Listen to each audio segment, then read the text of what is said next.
So even though we often say, oh, it's masculine, feminine energy, and we all have both, so it's not about men and women, the way we talk about it, it is all about men and women. It is all about the gender roles. But these days, it feels so politically incorrect if you use the term gender roles. But we've always had them, and they're important. Now, the reason why they're important is because essentially every human being wants to feel needed. I want to feel that I add value to your life. So the gender roles defined, right, like top to bottom, they define how each one of us is contributing, allowing both men and women space to feel I am needed, I am important. Like we all want to feel that. Think, for example, if you're working in a company and you feel that you're not needed, as in whether you're there or you're not there doesn't make a difference to a company. Are you going to feel good there?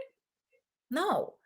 So people want to feel needed, and they definitely want to feel needed in an intimate relationship. If I feel that my partner doesn't need me, that I don't actually add value, I don't contribute, I'm going to be out. So with I think often what we call masculine feminine, or when we say that women are too masculine or men are too feminine, what we're actually saying is that we have flipped these gender roles in a way that men and women need to redefine how they can contribute. So if traditionally a man was providing through paying or, offering his muscles, right? And now a woman can do it, that leaves a man thinking, okay, so how else can I be needed? And we have to find it. We have to find it because we have the need to be needed. So we're in this, we're in the process of transition, and any transition, any change is uncomfortable, sort of by definition. So these are uncomfortable times because men need to find how they can contribute. If you think of how business works, you look at the market, you need to identify unmet needs, and then this is the need that you're going to meet with your product. You're not forcing the market to have the need if the need is not there. That's not how it works. So it's the same here. Men expecting that suddenly women will need something that they don't need, it's stupid. It just doesn't work. You have to find, okay, until now, this is how I've been meeting the needs for a woman. Now there's no longer desire for that. Like, there are products that go off the market like all the time, right? Like a Walkman. No one needed a Walkman once we had an MP3 player. So you can think that now a woman has an MP3 player, so your Walkman doesn't matter. You have to come up with a new product. So men need to redefine their own value.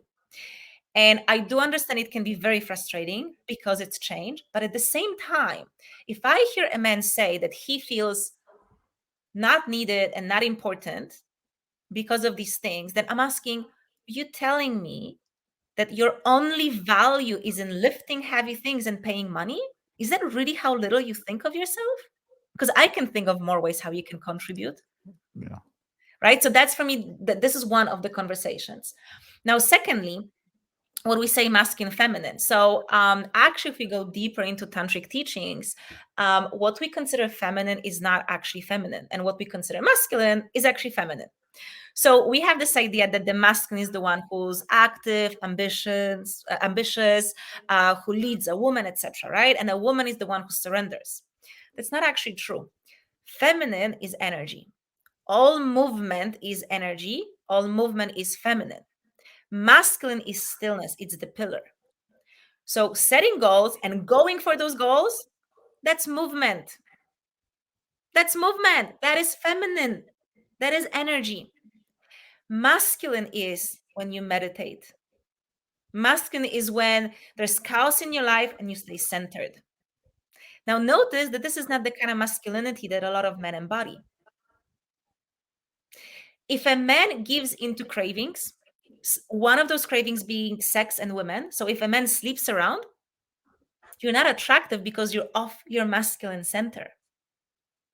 For a woman, what femininity is, what feminine energy actually is about exploration, experimenting, expansion. It's doing different things. So if today I want to be soft and I want to relax, okay, tomorrow I want to go to the gym, I go to the gym.